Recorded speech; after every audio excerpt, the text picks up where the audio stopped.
ঝড়ে পরিচয় হয়েছিল। ওই ঝড়ের মধ্যে ফেসবুক করছিলে? ফোনে আমার 15% মতো চার্জ ছিল, সেই 15% চার্জের মধ্যেই রিলেশন হয়ে গেল। 15 মিনিটের মধ্যে প্রপোজ হয়ে গেল, ভালোবাসা হয়ে গেল।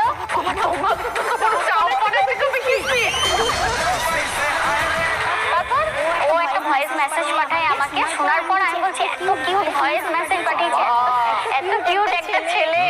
তারপরে হচ্ছে আমি সাথে সাথে ওকে বলি তুমি আমার বিয়ে করবে? আমাকে বলে যে হ্যাঁ।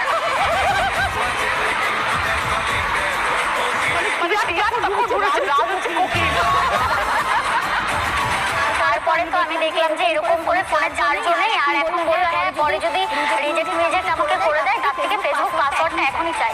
ফেসবুক পাসওয়ার্ডটা চাইলাম, ও 5 মিনিটের মধ্যে পাসওয়ার্ড দিল। আমি কি করলাম, ওর নাম্বার রিমুভ করে আমার নাম্বারে অ্যাড করে পাসওয়ার্ড চেঞ্জ করে দিলাম। কেউ আমাকে বলছে ফোন করে যে আমি ফেসবুক খুলতে পারছি না, আর আমি বলছি আমি চেঞ্জ করে দিয়েছি, আমার ফোনে চার্জ নেই, আমি যদি চার্জ না দিতে পারি তুমি অন্য কোনো মেয়ের সাথে কথা বলবে তখন? তারপরে 3 মাস পরে একসাথে পড়তে গেলাম, তো পড়তে গিয়ে প্রথম দেখলাম। ও বলছে তোমাকে সামনাসামনি দেখে আমি চিনতে পারিনি। ছবিতে একরকম, সামনে কোনো একরকম। কোনটা ভালো লেগেছে? সামনেটা না ছবিটা? সামনাসামনি ভালো লাগেনি। আমি চিনতেই পারিনি যে এটা সেই মেয়ে। আর সবসময় আমাকে দেখে ভয়ে ভয়ে। তুমি কি 440 ভোল্ট নাকি? কামড়ে দেয়।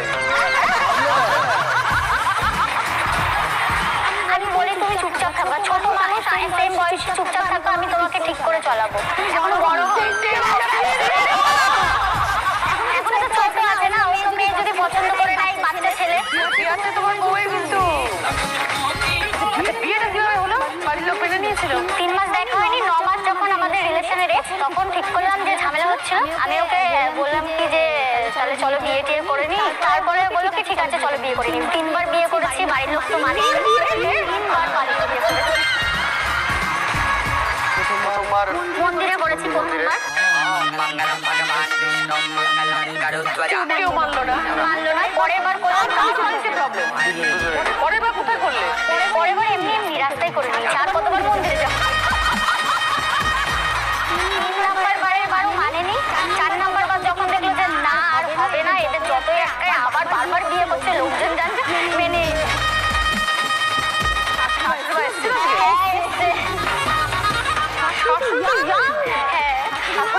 হ্যাঁ বলুন।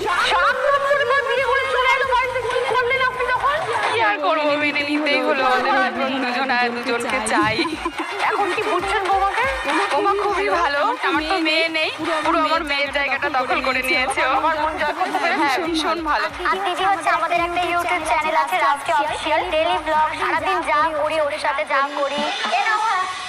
কিন্তু আমাকে তুমি মাছ দিয়ে এই যে মাছ দেওনি কেন?